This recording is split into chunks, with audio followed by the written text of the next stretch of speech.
Today is Sunday, May 12th, 2019, the fourth Sunday of Easter, and also commonly known as Good Shepherd Sunday. Today, also being the second Sunday of May, we celebrate the secular feast of Mother's Day.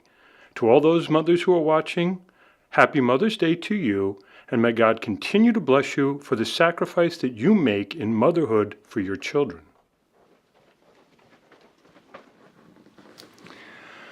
Yeah, it is a Sunday, and on Sundays there's a lot of activity going on here, but today is a special day because it is Good Shepherd Sunday.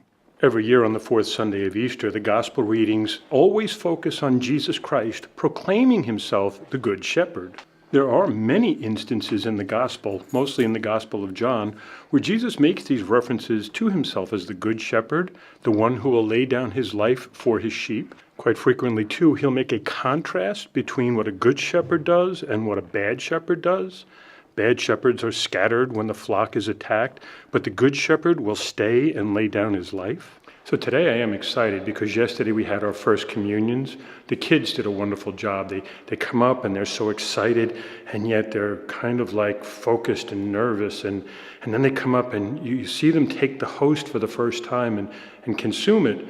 And it's like there's a little transformation within them. Like all of that buildup is now finally coming to a cathartic release. But also, too, the day after our first communions, we have traditionally celebrated the May crowning. And so today, before the 11 o'clock Mass, we're going to do the May crowning with all of our new first communicants.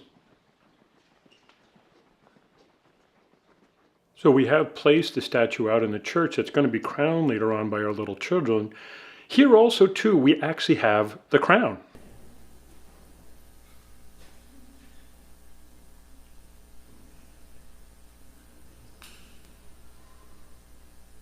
I have to admit, for a Mother's Day, it's pretty dark and dreary today, and it's supposed to be like this most of the day.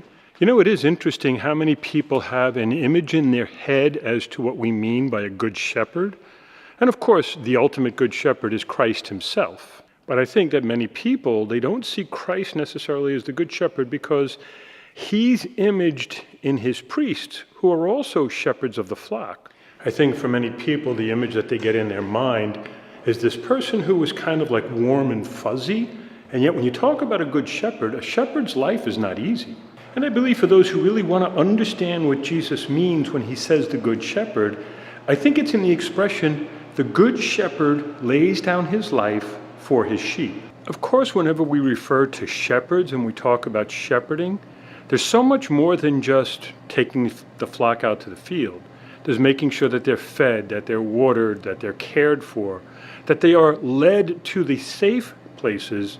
And if I be a little bit direct in my statement here, we have to remember too that a good shepherd is preparing the sheep for their end. They're preparing the sheep for when they're going to be killed and they're going to die. The good shepherd is willing to go with the sheep to the end.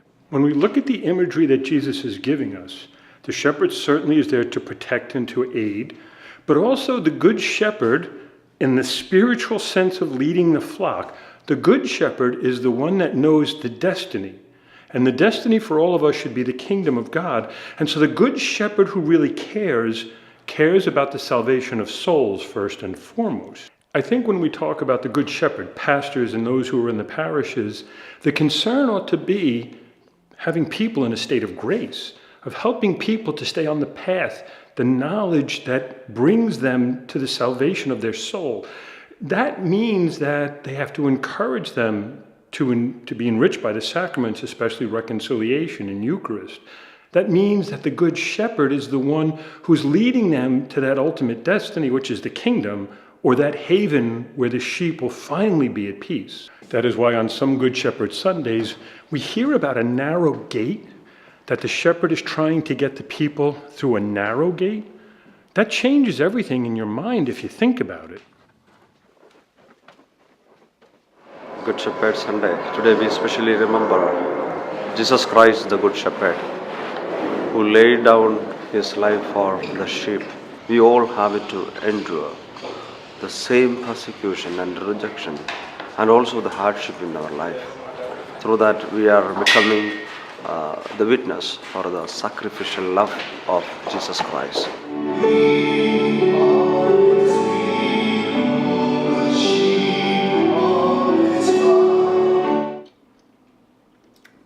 Oh, okay. Happy Mother's Day to my mom. Thank you for being a good shepherd.